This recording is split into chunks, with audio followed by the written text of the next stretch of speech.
Consistency is everything when it comes to marketing. If you stop posting, if you stop sending emails, if you stop being top of mind, people will forget about you. In email, what people fail to realize is it actually does cost you something, but it costs you attention if you do it wrong. If I had to pay as little as $1 to receive this email, would I be happy or disappointed? Most people, shockingly enough, could never pass that $1 test.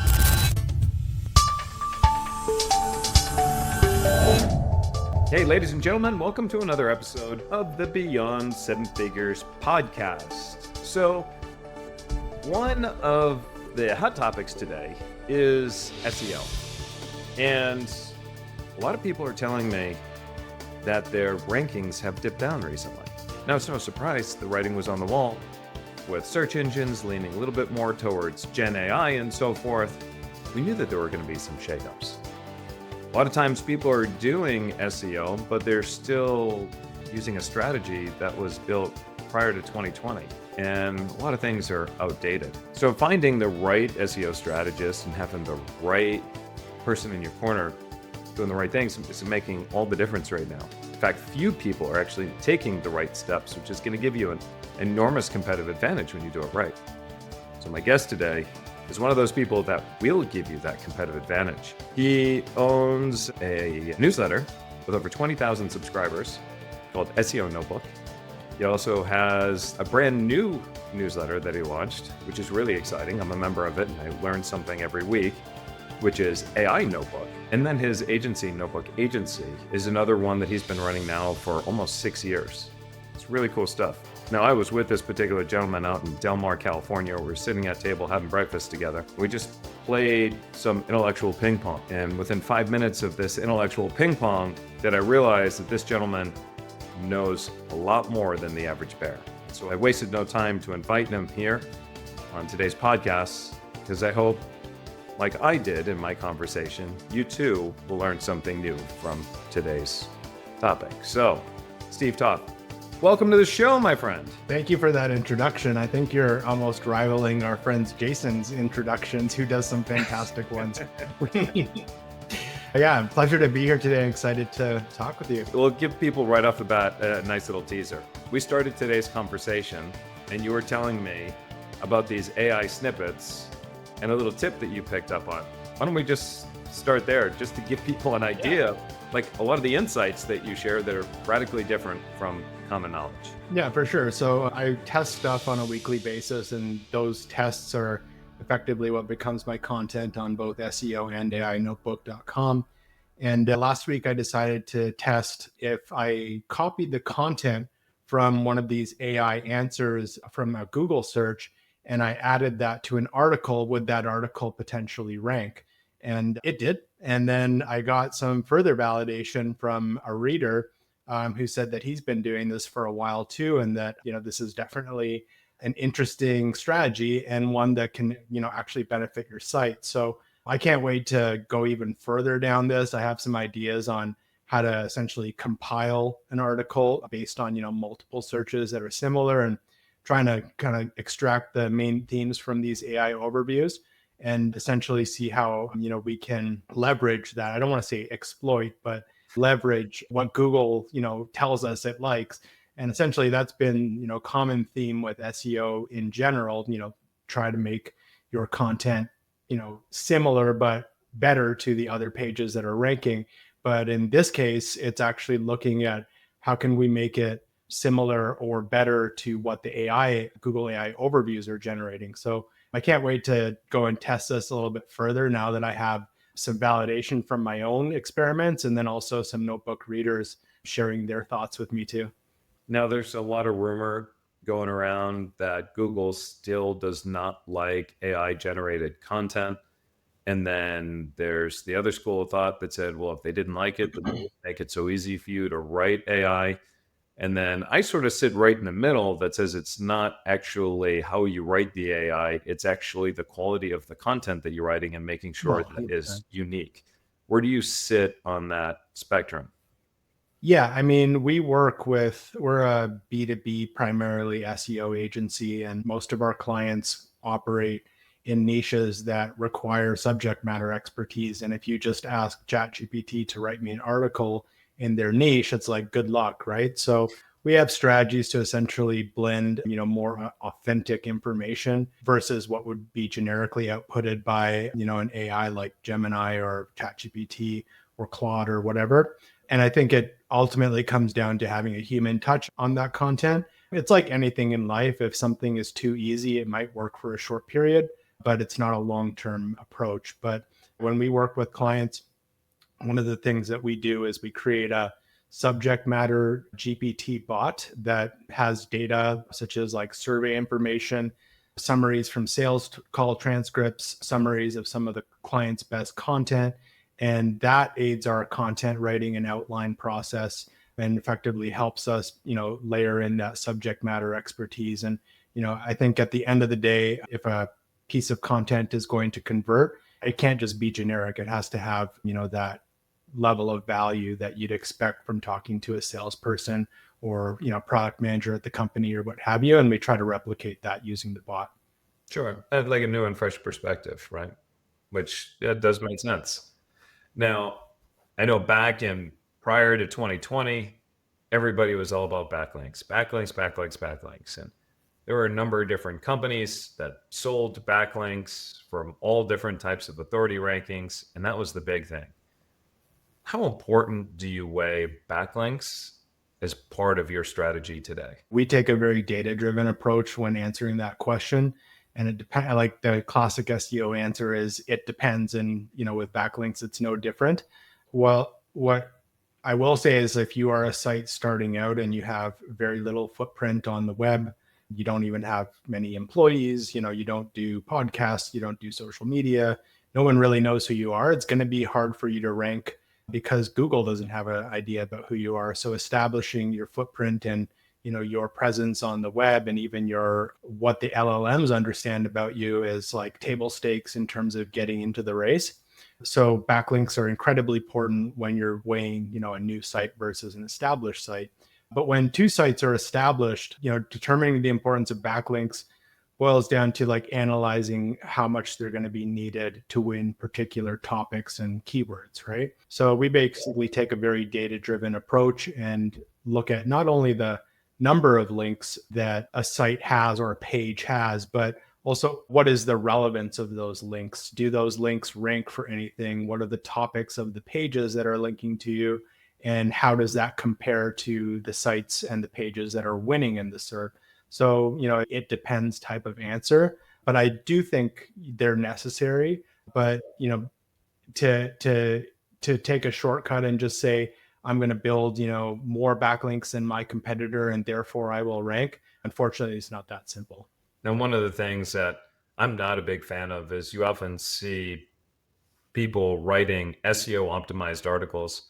And when you get to the page, it just reads differently when they're a full SEO optimized article in the traditional sense, where it's keyword stuffed and the whole deal. Like you just know it doesn't read authentically. And I'm of the understanding now that while that was a strategy prior to 2020 and very effective one back then, nowadays Google doesn't care so much about keyword stuffing. They're looking more for just great content and they understand where that ranks. I mean, of course, there is a certain amount of keywords and whatnot they have to put in and having the right like H1 tags and all H2 tags and so forth. But am I correct in understanding that you don't have to be as anal as you were before, making sure that everything is keyword stuffed to the same level that it was a few years ago? Yeah, I mean, Google pays close attention to how long people stay on your site. And if your page is also, the page that satisfies the search result, right? And you're not going to win much of that data if you're putting off people by having, every other word be a keyword and it not reading, well, right? So there definitely was a time where that was beneficial. And the other thing I'll say about it is that the more authoritative your site is, the actually more you can get away with and in terms of like how much content you will need on the page. If you're an extremely authoritative site and Google has already a lot of trust and established rankings, you have generally the most links in your niche and stuff like that, you might actually be able to rank an article with half as many words for twice as many keywords versus your competitor who's less authoritative. So there is some nuance there, but definitely, overdoing it and making people bounce because they're just like, this article is just, designed for SEO and there's little to no value. I think the user behavior signals that Google pays attention to are the thing that hurts you in that case. I was invited to speak at the New York Stock Exchange several months ago. And the day that I was speaking on the New York Stock Exchange was when Reddit went public. It was a pretty exciting day to be there during that event. Reddit, on the other hand, is one of those things that very few people understand its role in SEO. Oftentimes they look at Reddit as this sort of like this muddy pond for trolls, but it actually does play a significant role for SEO. Am I correct? It plays a significant role in SEO. It plays a significant role in conversions. We have a client that's a plastic surgeon, and people may encounter him, through traditional SEO, but they're making their buying decisions off of the conversations in Reddit once they actually discover, that this doctor is a leader in their field, right? So there's little things like that. And, I've also seen Reddit hurt certain companies. Like, it's really unfortunate if, this is basically, if you're watching this, really take care of your reputation. It should always be your number one asset and something that you defend vigorously and act in a way that doesn't cause a negative harm to your reputation. But all it takes is one person to post a Reddit thread about you and it's ranking on page one. So, this is another byproduct of Reddit's increased presence in the SERPs. And I've seen cases where it's been negatively affecting certain companies because they have these unfavorable pages ranking for their branded terms. It's funny. We're talking a lot about Google and how Reddit ranks on Google and whatnot. As for me, I use Google less and less and less every single day. In fact, if it's not going to be one of the AI tools, Perplexity, well, it is an AI tool, I suppose. Perplexity is my favorite search engine by far. What's your favorite search engine? I love actually what I do when I'm making buying decisions. Like, for example, I'm searching right now for a new corporate credit card provider. I like using deep research from ChatGPT. And basically, that is something that I'm also actively reverse engineering right now and talking a lot about that on AI Notebook. So I kind of have dual purpose in using it, that, I'm using it for my own research, but also kind of like what makes this article get cited, et cetera. So that is essentially an experience where you tell it what you want. It asks you some follow-up questions. From the SEO perspective, I pay attention to what those follow-up questions are and try to address that in my content. But as a user, I'm guiding ChatGPT down the path that's going to be most relevant to me. So maybe I'm interested in travel rewards. Maybe I want a lowest interest rates, cashback, et cetera. In that case, I'd be explaining my needs. And then it basically goes off and does that research for you. Could take 5 minutes, could take 15 minutes, depending on how many pages it crawls and how many pages it fetches and has to summarize for you. But essentially, I think that journey replaces the traditional search journey where somebody types their keyword into Google, opens up 5 to 10 tabs, spends a bunch of time on these pages, makes mental notes. This is for me, this isn't for me, etc. But, when I spoke earlier about branded search, I think there's always going to be, people who go to Google to read the reviews, people who go to Google just to look up a company, look up a website. So there's a lot of that, buying behavior, non-branded search that, has migrated, especially when the ICP is a heavy AI user. But there's still going to be your branded SERP on Google, I think, is still extremely important for converting you once a person has learned about you and considered you on their shortlist. So now, what are you doing differently in terms of your strategies to make sure that your sites rank in places like deep research from ChatGPT, or maybe it's Perplexity or any of the other LLMs? Yeah, so one example is our comparison page strategy. So typically you might have, a comparison page that is one product versus another. So let's say like ClickUp versus Asana. But with AI, there's an opportunity to go even more niche on comparison pages. So you could say like you could have a comparison, a programmatic page like ClickUp versus Asana for marketing agencies. And then basically you create these pages.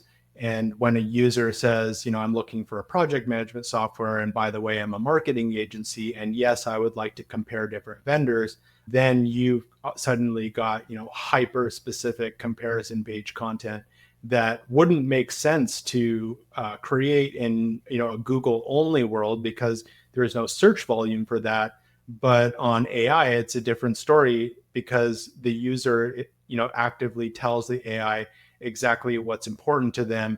And then, you're right there with hyper relevant content.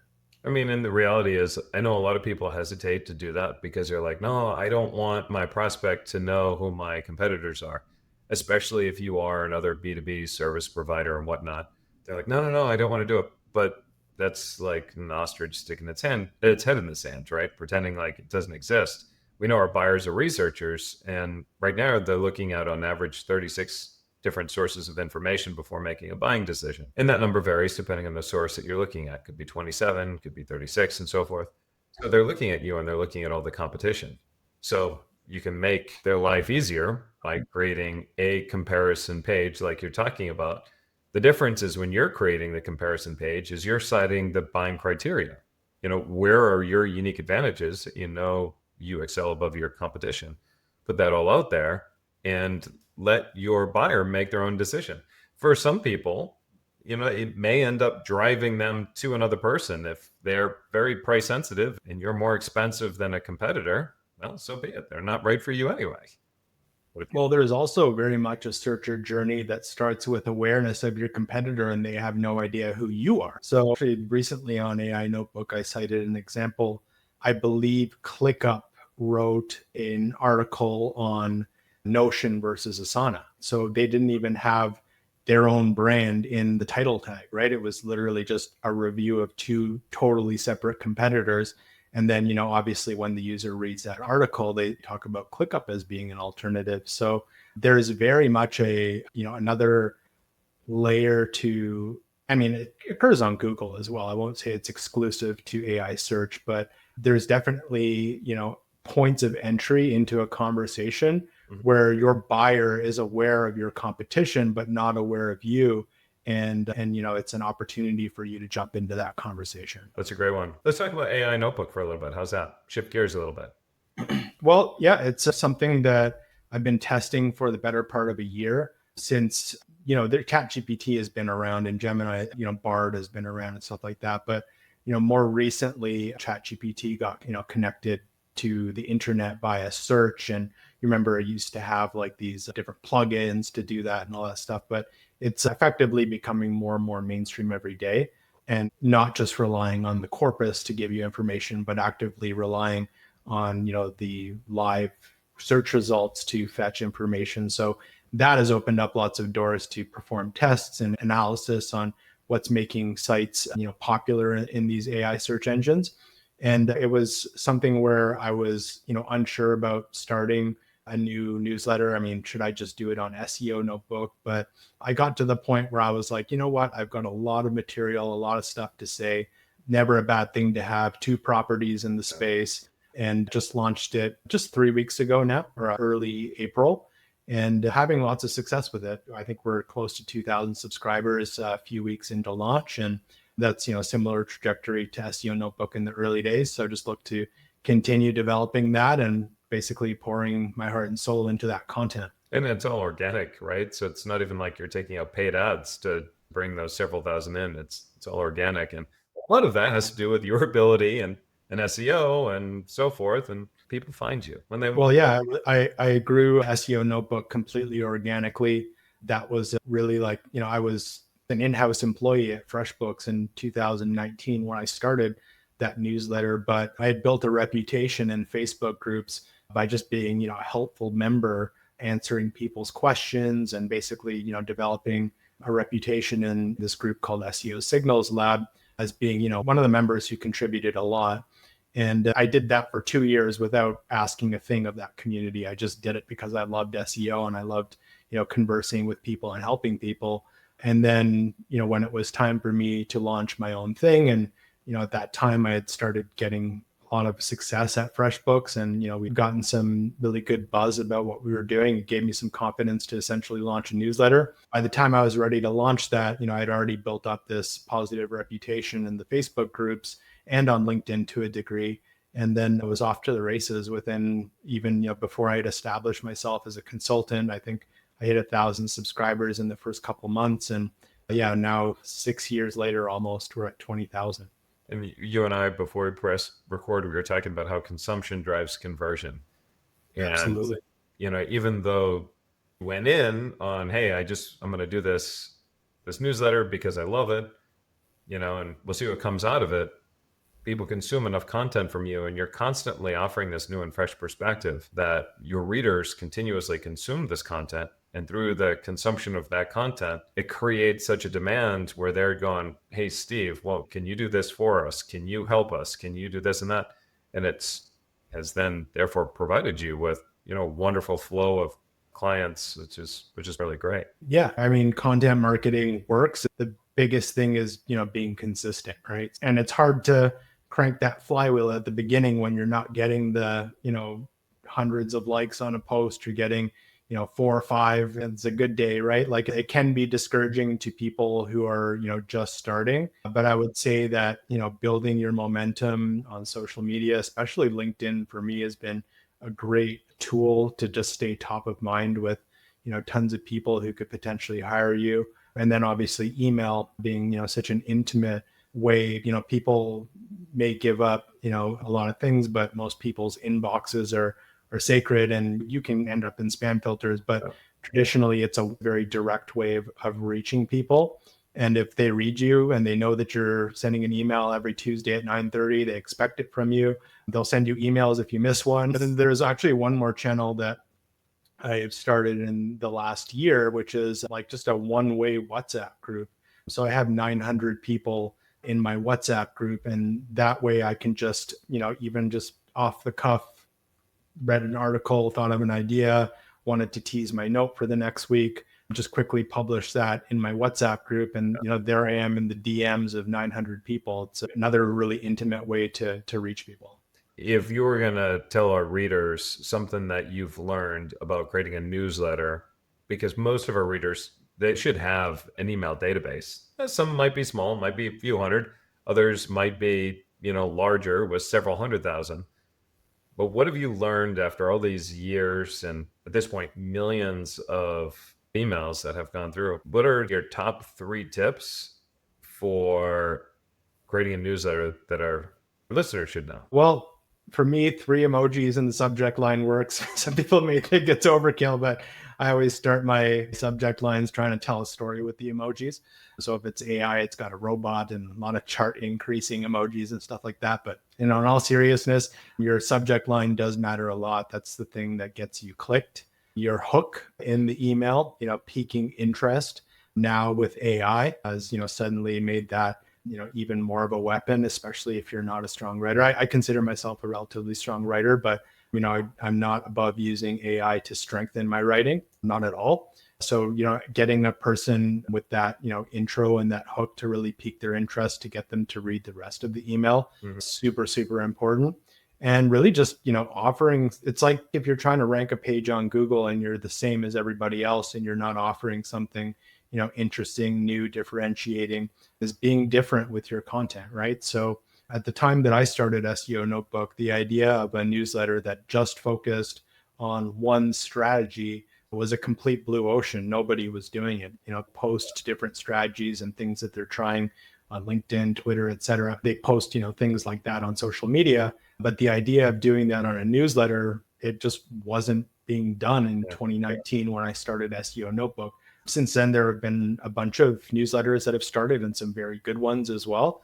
But, that for me was a real differentiator. And, for me, the notebook positioning was essentially like came out of a very authentic place. I'm not the most organized person by nature. And, I had all these disparate ideas, like in, Slack messages to myself, Signal messages to myself, you name it. I had like different things floated, that post-it note on my desk, etc. And then, one day I just thought, if I got Evernote and I just put, all these ideas in an Evernote, notebook, that would be really useful to me. And then the next day I thought, well, if I've started compiling all these notes in Evernote and I just emailed one of these pages out per week, maybe people would want to read that. And that was the germ of the idea for SEO Notebook, and really took off that idea of, just one actionable piece of strategy, which was something that I was actively doing for clients. When people read that, they realize that, my content comes from being in the trenches. My content ultimately becomes the strategies that end up driving results for my clients. And, when I speak with them on a sales call, they already know the kind of stuff that I do. And I think that ultimately helps, my close rate, and helps instill a lot of trust, right from the very beginning before they've ever met me. There was this study that was done a while back, and they were studying the top sales performers against everybody else. There's billions of dollars of sales transactions that were tested. And they found that the number one criteria that separated the top salespeople from those who play second and beyond was offering this new and fresh perspective. And the same thing goes in marketing as it does in sales, the importance of a new and fresh perspective. Because your buyer, as they're looking at you and they're looking at all the competition, one of the things that they're trying to decide for themselves is what makes you different. And for many people, they say the same thing over and over again, just regurgitated a little. And so it makes it so difficult for the buyer to figure out, well, who am I going to choose? But that new and fresh perspective stands out and can oftentimes get this connection formed in your buyer's mind. They go, oh, that changes everything. Or, oh, that's why it didn't work for us the last time we did it. It's because of this. And so that helps to separate you and put you in a different pile. And when you're looking at newsletters and whatnot, way back in the day, like way back in the day when I was a kid, if you wanted to communicate with people, you did it all through direct mail, right?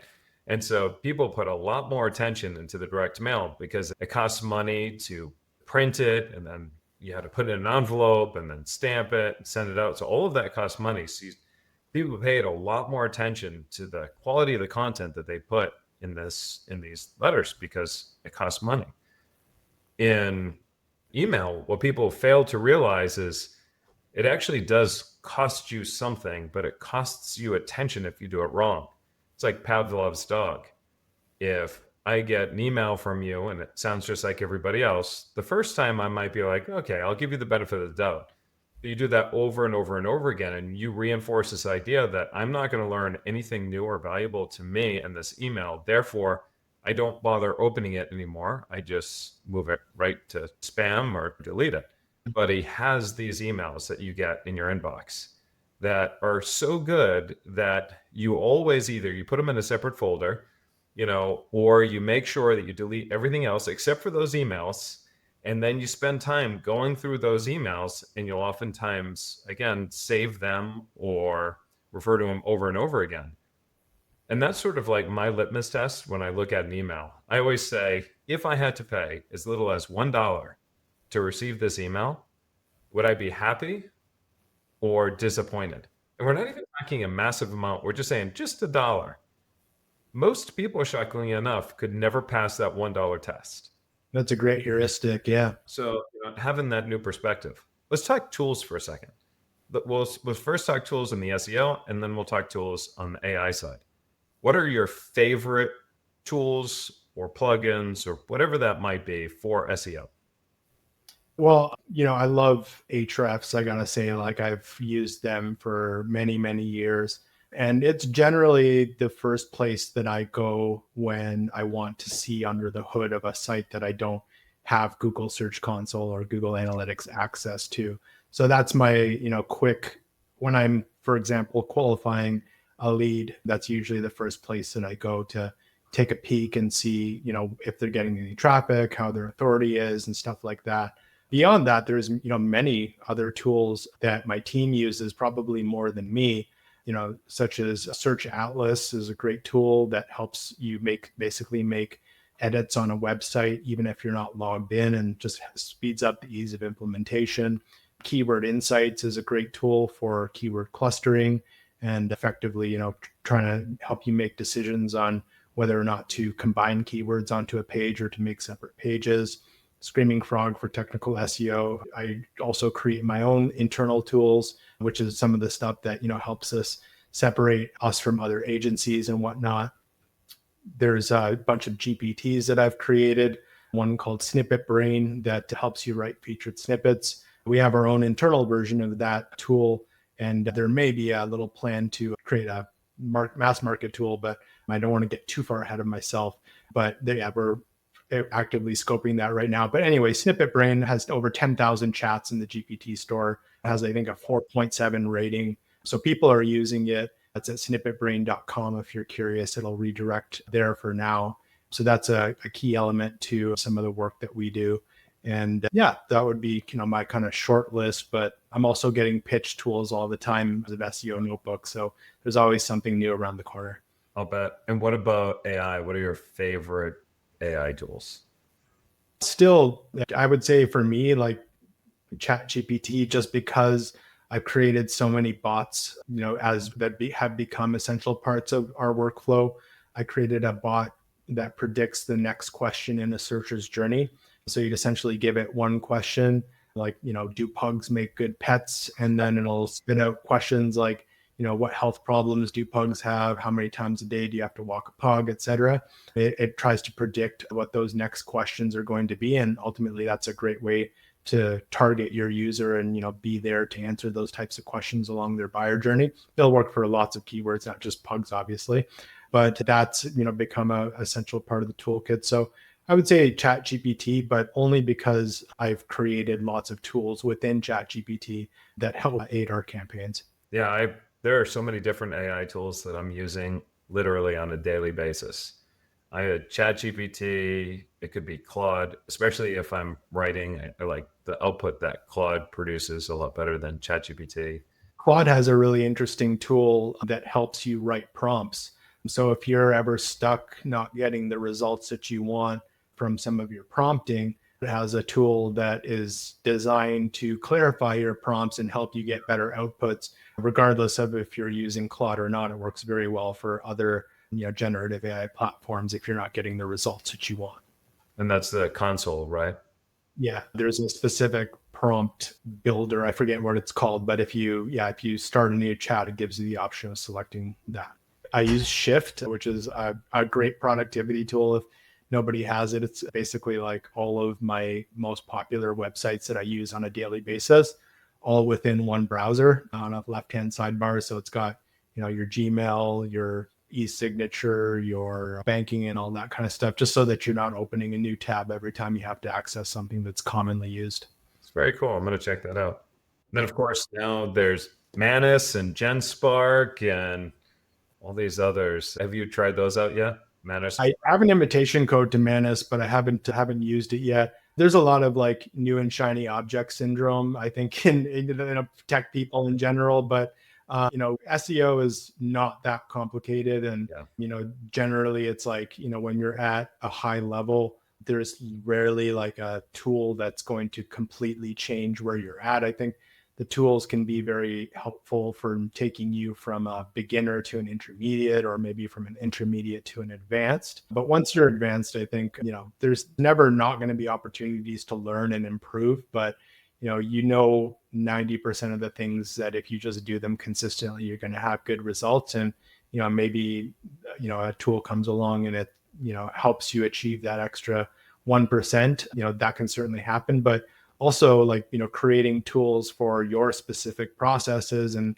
the things that you like to do and making them more efficient is probably the way that you can get more results and, squeeze more juice out of that. Well, you're right. There's two different approaches, right? There's the person that walks into Home Depot and buys all the tools because they're like, look at this. This is cool. I don't have one of those. I want this tool. I want this tool. And they walk out with this giant stroller full of, tools that they don't really need or know how to use. But then there's the master general contractor that understands the outcome that he's looking for and the specific tool that's required for that outcome. and he'll get the tools that he actually needs for that particular outcome.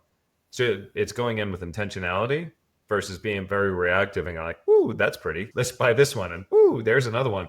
Especially now when you got, like Replit and Lovable and all these others that make coding happen like this, the number of AI tools that are going to come out on a regular basis, on an hourly basis, not even on a weekly basis, on an hourly basis is just, it's unbelievable. Yeah, I mean, there is a thought in my mind that if Google could do this, they would. Like, let's say you were searching for, a tool like CRM software for marketing agencies, that Google would just automatically generate one for you, right? Or like an e-signature or an invoicing platform or whatever.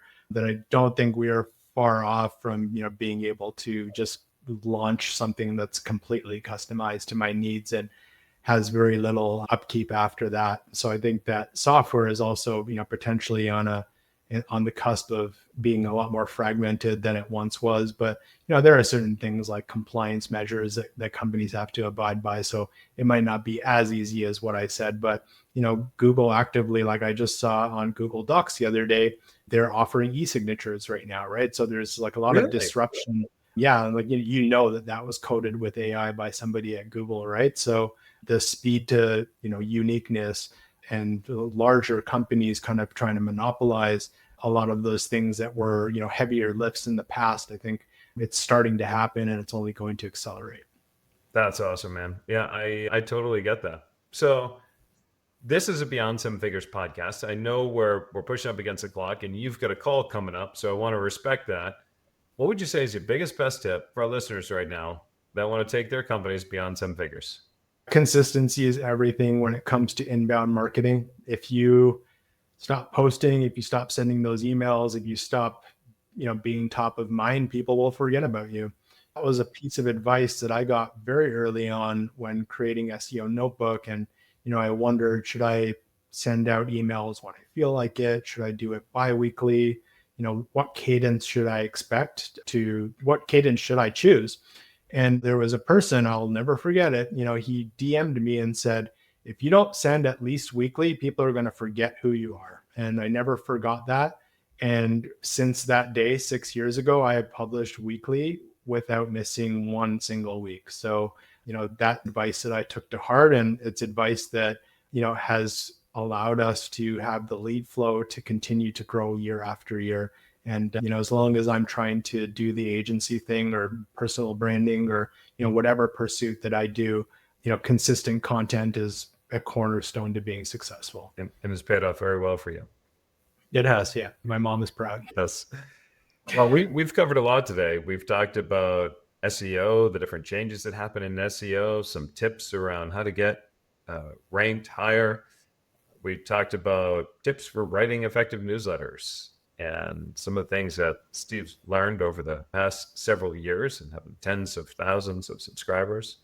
We touched upon AI and how to better leverage and use AI. We share some tools and tips and all that other fun stuff. And of course, Steve concluded with the importance of consistency. Consistent execution means more than a perfect strategy. What I'm trying to say is imperfect but consistent action will trump waiting for the perfect strategy every single time. That's because you're able to collect the data, see what's working, what's not working, and making these little shifts, even if it's 1% shift every single week or every single day. What people don't realize is that compounds. And 1% over 30 days. Zen philosophy, right? Right. Yeah, 1% over 30 days isn't 30%. Yeah. Right? I'm a big believer in that with all aspects of life, parenting. I'm just getting back into fitness now. I go like this up and down, but just in general, like playing music, I have the guitars behind me. I'm not looking to go from, I've been playing for many, many years, but I look to just, strive 1% better and make one less mistake when I'm, practicing a piece, etc. Those things compound, and it also sets realistic goals for you and allows you to take a look back when you've put in that consistent effort and see how far you've gone without breaking anything and doing it in a sustainable way. Yeah. Now, people want to learn more about you. I know we've got SEO Notebook. In fact, just to let you know a little bit about SEO Notebook. So Steve reached out to me and he said, well, I really want to make sure that we do something incredibly valuable for readers. And so Steve, for his readers, we did a Breaking Free from Founder-Led Sales series for his readers. To give you an idea of how much Steve emphasizes the nature of making sure that we deliver value, that's a program that we traditionally charged for year after year, yet for Steve's readers, that was something that we gave to them at no cost, simply because Steve has such a loyal base of readers that are expecting something of value for us to participate in that. We had to make sure that we were going to do something that was going to deliver a new and fresh perspective and then offer that value. So I can speak firsthand of the importance of Steve's commitment to making sure they deliver that value. That's SEO Notebook. And then he's got AI Notebook. Again, that's AInotebook.com, which has the same philosophy that he does with SEO Notebook of making sure that really just emphasizes value and new and fresh perspective. Then where else, Steve? People want to learn more about you and follow the work that you do. Where else do we take them? Notebook Agency is the agency where you can hire us to do services for you, particularly only SEO and content marketing is what we do. And then I also run a conference in Toronto every fall called SEO IRL. So that's SEOIRL.com. And we're expecting 300 to 400 people with some really great speakers: Solis, Ross Simmons, Mary Haynes, Kevin Indig, Ted Kubaitis, myself, confirmed so far. So that'll be a 2-day event, October 16th and 17th. Not even officially announced, but officially announced here, I guess. It's coming up like in the next week or so. Really looking forward to getting that, out and active. And that'll be, if you love SEO and you're in the Toronto area, that'll be October 16th and 17th. Fantastic. Awesome. And for additional tips, strategies, and information for taking your business beyond 7 figures, also check us out at predictableprofits.com. Again, that's predictableprofits.com. This is Charles Goodett with my friend Steve Toth, and I will see you in another episode.